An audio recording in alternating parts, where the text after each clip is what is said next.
Today Dong Fu invites you to delve deeper into the Dhammapada, the 35th verse from the Buddhist scriptures on the YouTube channel TN Thai in USA. Wonderful, indeed, it is to subdue the mind. So difficult to subdue, ever swift, and wandering wherever it desires. A tamed mind brings happiness. Dear friends on the path, let us begin by settling into stillness, softly following the breath, allowing the heart to open and rest in this moment. We gather here to listen deeply to a teaching that speaks to the greatness and challenge of our own inner life. The Buddha speaks of the mind, so quick, so restless, racing like a wild horse, and yet so possible to train, to transform, to soothe. The Buddha says, wonderful it is to subdue the mind.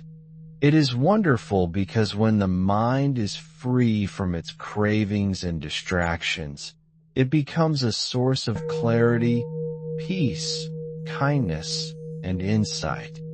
A tamed mind is a happy mind, but the work of subduing the mind is not a small thing. The Buddha calls it difficult to subdue. The mind is swift. It runs here, there, and everywhere. It chases after past memories, future hopes, desires, fears, regrets. It is wandering wherever it desires. Yet the Buddha offers hope that this wild horse of the mind can be trained, that this restless passenger can become a wise and gentle companion, that a tamed mind does bring happiness. So let us walk step by step together today. What does it mean to subdue the mind? The word subdue may sound harsh, as if we tame a wild beast with pain. But in the Dhamma, this subduing is gentle. It is with patience, wisdom, and love. It is like training a young child, learning to walk, learning to speak, learning to live with kindness. We do not push with harshness. We guide with understanding. Subduing the mind means bringing it home, returning it again and again to the breath, to the present moment, to awareness, to kindness. It is not forcing the mind to be silent, but embodying the conditions for peace, so that the mind naturally relaxes. Can we see the mind's nature? Can we meet it with kindness when it races, when it is dominated by desire or aversion? Yes, we can. We begin by noticing, without judgment, and we return again and again. We train the mind using all the tools the Buddha gave us: mindfulness, concentration, loving kindness, understanding of the nature of impermanence, non-self, and suffering, the Eightfold Path. We bring patience to the task. We bring gentleness. We bring devotion to the truth. And in that process, transformation happens. A tamed mind brings happiness, not a cheap, fleeting happiness, but a deep, rich joy, a spacious calm, a freedom from the chains of obsession, anger, craving. What do you long for most deeply? Peace, freedom, kindness, wisdom. A mind that is tamed holds all of these treasures. Yet the Buddha reminds us, it is difficult. Do we shy away? No, because our heart knows the value. Our heart knows this mind is prone to wandering. We must bring discipline, clarity, continuous effort. We begin in small moments. When we sit in meditation, we meet a wild mind. We practice there. When we walk through our day, we meet distractions, we bring awareness there. When emotions rise, we bring the light of mindfulness to see their nature. This is the path. It is slow. It is subtle. It is not flashy. It is not grand. But it is real. It is profound. It is ours to walk. And every moment we practice, the mind is tamed more. Every moment the mind is tamed, happiness grows. Deep peace grows. Clear joy grows. And one day, perhaps, the mind reaches a place of true freedom. But even before awakening, the path bears fruit. Let us sit together now in silent reflection. Breathe gently. Rest. Feel the quality of these words sink into the heart. This is the work. This is the beauty. This is the way of subduing the mind, training it, befriending it, until it becomes a source of lasting happiness. Let us continue this reflection deeply, step by step, over the full Dharma talk ahead, bringing the verse to life in every moment of our practice. Let us pause for a moment and rest in silence. Feel your breath flowing, your body receiving the simplicity of this present moment. In this stillness, allow the seed of practice to find fertile ground. We continue now with our reflection on the sublime teaching. Wonderful it is to subdue the mind. What does it mean when the Buddha speaks of subduing the mind? A tamed mind is not a caged mind. It is a gentle confinement born of love and wisdom, not fear. It is the cultivation of inner freedom by awakening the heart. The mind, left to its own devices, roams like a wild stallion, quivering with unfulfilled desires, racing into past memories or future anxieties. Subduing the mind means returning it to clarity, to the open space of the present moment. It is like guiding a capricious child to calmness, not by harsh discipline, but by patience, trust, and loving boundaries.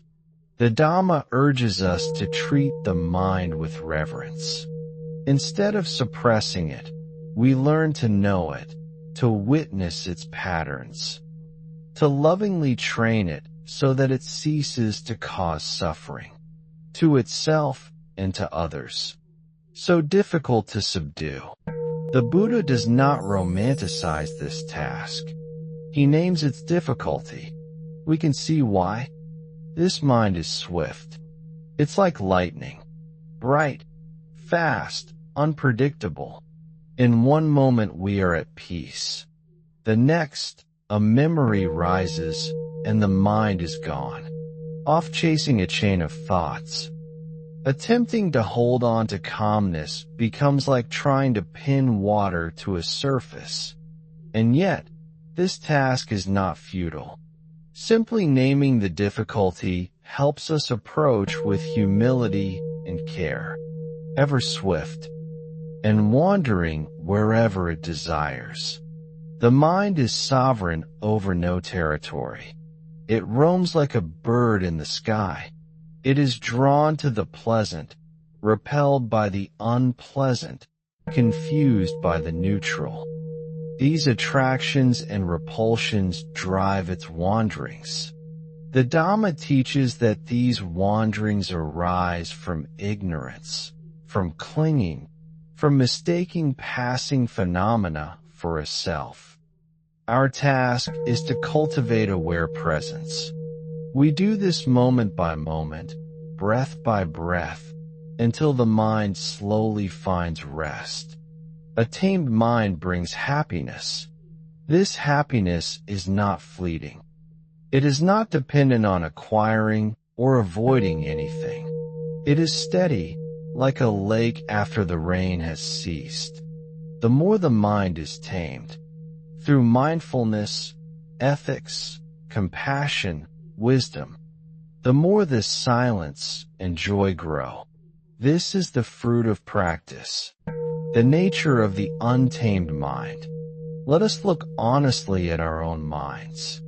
When we wake in the morning, where do we go first? Often into plans, memories, worries, hopes. The day begins with whirlwind thoughts. What will I do today? Did I disappoint someone yesterday? I want this. I don't want that. This is the mind's default, runaway storytelling, dominated by craving and aversion. When we try to meditate, this runaway mind shows even more vividly. We sit, we breathe, we start to feel calm, and the mind hijacks us. Look at that memory, that sense pleasure, that task list, that self-image. It is difficult to tame such a mind because it has been running this way for years, imbued with habits, emotions, impulses. Yet in seeing this clearly, we gain the courage to begin again. One practice is to remember the verse deeply. A tamed mind brings happiness. When the mind races, pause. Pause again. Honor its energy. Acknowledge its pain beneath the stories. Bring it back to breath. So subdue is not scolding. It is encouragement. Bring the mind back, gently yet firmly. The methods of subduing. How do we actually subdue the mind? Mindfulness, satipana. The Buddha taught that mindfulness is like the elephant's rope, a gentle tether that guides the powerful mind somewhere safe. Mindfulness is bare awareness, knowing the breath, body, feelings, thoughts, phenomena as they arise. We don't cling. We don't label. We simply know. When the mind wanders, we place gentle attention on the next breath. And again, and again. This is how we train the horse of the mind to come home. Concentration, samadhi. As mindfulness grows steady, concentration arises. The mind becomes like still water. Vision into reality deepens. The mind is tamed not by force, but by immersion in the object, breath, sound, loving-kindness. It finds its center within stillness. Ethical living, sila. Ethics is not moralism. It is the foundation of a peaceful mind. When we choose speech, action, livelihood rooted in kindness, non-harm, generosity, we do not burden the mind with guilt, regret, fear. The mind can settle. Loving-kindness, metta. A mind quick to anger, jealousy, or self-criticism is not tamed by harshness, but by metta. Directing loving-kindness toward the restless mind softens its edges. Instead of wanting to fix or suppress it, we say, "May I be free from agitation. May I be at ease with this moment." Wisdom, panna. Behind the taming is deep insight. We see the nature of thoughts as impermanent, unsatisfactory, non-self. To tame the mind, we understand its roots. We do not identify with its drive. We learn to watch. Thus, its power diminishes. Embodying the verse in daily life. Taming the mind is not limited to meditation. It's a way of living. In work, the mind inclines toward distraction. Emails, gossip, ambition. When we catch this, we pause and return. Each time is a moment of subduing. In relationships, When irritation or reactivity arises, we refrain from responding mechanically. We observe, breathe, and choose compassion. In difficulty, when pain, illness, loss appear, the mind recoils into aversion, regret, fear. We remember that a tamed mind does not deny these experiences. It meets them with presence. That steadiness brings profound healing and happiness in the midst of suffering. In rest must not be contaminated by mental busyness. Bring awareness to relaxation. That care trains the mind to find ease even in stillness. Thus, wherever we are, awake or asleep, the verse invites us to continue. It is in living daily awareness that the mind becomes tamed more deeply. Again and again, we return to breath, ethics, kindness, wisdom, cultivating routine and community. To tame the mind, we require steadiness and support, routine practice, daily meditation, Dharma study, ethical intentions. These create a rhythm that gently shapes the mind over time. Noble friendship, SHAKYAMUNI'S. Surrounding ourselves with fellow practitioners reminds us of our purpose. Their kindness, integrity, humility, and shared commitment support our own training. Content diet. What we watch, listen to, read, and speak shapes the mind like a garden. Choose nourishing words, inspiring dharmic music, caring action, silence and solitude. To tame the mind, we carve out silence. Without it, there is nowhere for the mind to settle. Even 5 minutes alone with breath supports transformation. The path of the tamed mind. This verse touches upon a central truth. The mind is at the root of all our suffering and joy. A tamed mind is not intellectual restraint. It is openness, ease, clarity, compassion. What seems difficult now? Restlessness, negativity, craving. What if we viewed it as the beginning of growth? Each moment of awareness softens the wildness. Each return to calmness is another step into gentle mastery. Over time, the mind becomes dignified. It does not flap at every wind. It does not collapse in every storm. It rests in its center. This is true freedom. This is happiness. Meditation practice. Bringing the verse to life. Let us do a meditation now. Sit quietly. Close your eyes gently. Center your awareness in the body. Follow the breath. As you breathe in, breathe naturally. As you breathe out, breathe naturally. Notice when the mind wanders. Note the nature of the wandering. Anxiety, longing, story, judgment. Do not fight it. With gentle kindness, label it wandering, and return to the breath. Repeat silently to yourself.